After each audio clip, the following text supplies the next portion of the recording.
یونان کے ساحل پہ غیر قانونی جو لوگ جا رہے تھے، بچنے کی امیدیں دم توڑ رہی ہیں۔ کہا یہ جا رہا ہے کہ ایک رسی کے ساتھ ٹو کرنے کی کوشش کی، جس سے جہاز الٹ گیا۔ فیصل سنیارا، آصف سنیارا، حاجی ذوالفقار، میاں عرفان وغیرہ، تبھی انہوں نے ایک پرانے جہاز کے نچلے حصے میں ان کو ٹھونس دیا۔ جہاز ڈوبنے سے پہلے ہی سانس گھٹنے سے ہلاک ہو چکے تھے۔ السلام علیکم ناظرین، جو یونان کے ساحل پہ غیر قانونی جو لوگ جا رہے تھے تارکین، ان کا جو بہت بڑا حادثہ ہوا ہے، بہت اندرناک حادثہ ہوا ہے، اس میں ابھی وہاں کی کوسٹل گارڈ نے ریسکیو آپریشن بند کر دیا ہے اور صرف 104 لوگوں کو بچا سکے ہیں۔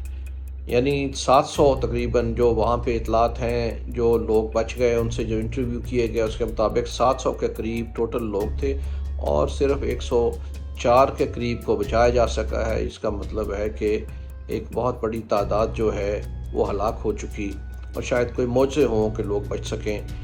ان میں سے پاکستان کے لیے ایک اچھی خبر تو تھی کہ انیشلی جو 78 لوگ بچائے گئے اس میں سے 12 پاکستانی تھے، لیکن اب چونکہ کہا جا رہا ہے کہ پاکستانیوں کی تعداد 400 تھی کم از کم، اور اس میں سے 238 جو ہے، یعنی 12 بچائے گئے، 238 پاکستانی اور کچھ آزاد کشمیر سے تقریباً 135 لوگ تھے۔ ان کی بچنے کی امیدیں دم توڑ رہی ہیں، کیونکہ ریسکیو آپریشن بند کر دیا گیا ہے اور یہ سمجھا جا رہا ہے کہ جو لوگ نہیں ملے وہ ہلاک ہو چکے ہیں، لیکن کوئی معجزہ ہی ان کے کام آ سکتا ہے۔ افسوسناک بات یہ ہے کہ وہاں پہ کوسٹ گارڈ نے بھی بڑے ظالمانہ رویہ اختیار کیا گیا۔ جو اطلاعات مل رہی ہیں کہ جہاز وہاں کھڑا رہا، خراب ہو چکا تھا، وہاں سے اپیلیں بھی کی گئیں، وہ دور سے اس کا نظارہ کرتے رہے اور مدد کے لیے نہیں آئے۔ خاص طور پہ اس سے پہلے دیکھیے جو پاکستانی تھے ان کے ساتھ بھی بڑا ہی ناروا سلوک کیا گیا۔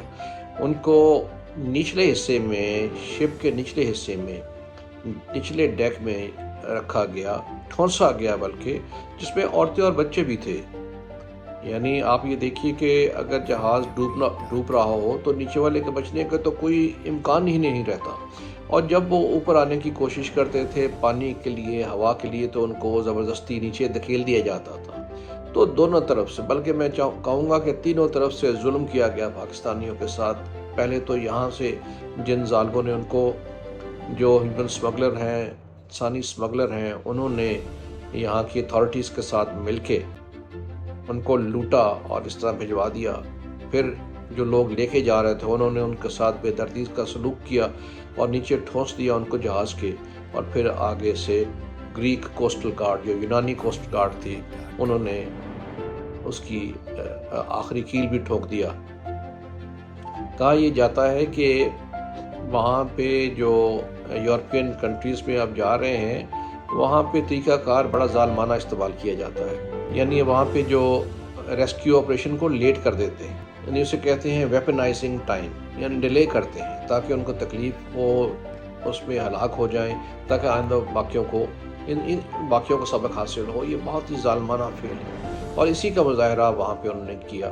بار بار اپیلیں کی جہاز والوں نے، تو پہلے تو بہت پرے رہے، تماشا دیکھتے رہے، قریب سے جہاز اور بوٹس بھی گزرتی رہیں، اور پھر انہوں نے کہا یہ جا رہا ہے کہ ایک رسی کے ساتھ ٹو کرنے کی کوشش کی، جس سے جہاز الٹ گیا۔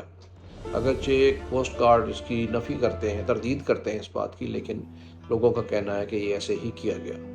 تو میں سب سے پہلے تو اپنے لوگوں سے پوچھنا چاہیے کہ کیوں یہ سالہ سال سے کام ہو رہا ہے، کیوں ان بدماشوں کو، ان مافیا کو کیوں نہیں روکا جاتا، جس میں ساتھ کہا جاتا ہے کہ FIA کے لوگ بھی شامل ہوتے ہیں، باقی اداروں کے لوگ شامل ہوتے ہیں۔ جن لوگوں سے جو بچ گئے اور باقی سے انٹرویو کیا گیا، انہوں نے کچھ نام دیے۔ کہا جا رہا تھا ایک طلحہ نامی ایک ہیومن سمگلر جو ہے گرفتار کیا گیا۔ اس کے علاوہ جو لوگ نام انہوں نے دیے ہیں اس میں شفقت ہے، فیصل سنیارا، آصف سنیارا، حاجی ذوالفقار، میاں عرفان وغیرہ شامل ہیں، اور کہا جا رہا ہے کہ FIA کی ٹیمیں تشکیل دی گئی ہیں ان کو گرفتار کرنے کے لیے۔ FIA کے پاس اتنے ریسورسز نہیں ہیں، کرپشن اپنی جگہ، ریسورسز بھی نہیں ہیں۔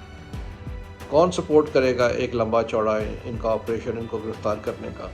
انلیس اینڈ انٹل اس کو ساتھ باقی فورسز ساتھ نہ ملیں۔ انہیں چاہیے کہ باقی ادارے ان کی مدد کریں تاکہ ان لوگوں کو پکڑا جائے اور کیفر کردار تک پہنچایا جائے.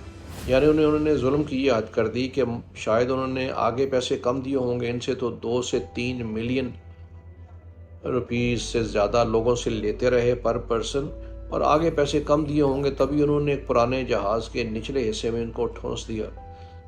کچھ لوگ تو کہا جا رہا ہے کہ وہ جہاز ڈوبنے سے پہلے ہی سانس گھٹنے سے ہلاک ہو چکے تھے.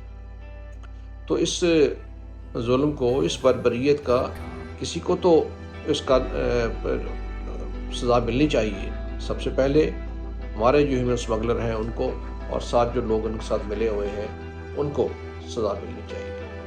اور اس کے بعد پھر تحقیقات جو ہے اس کی لائٹ میں ایک آئندہ کے لیے حکمت عملی اختیار کی جائے تاکہ لوگ اس طرح ان لوگوں کے ہاتھوں میں نہ چڑھیں، پیسہ ضائع کر دیں اور جانیں ضائع کر دیں، اس سے بچایا جا سکے.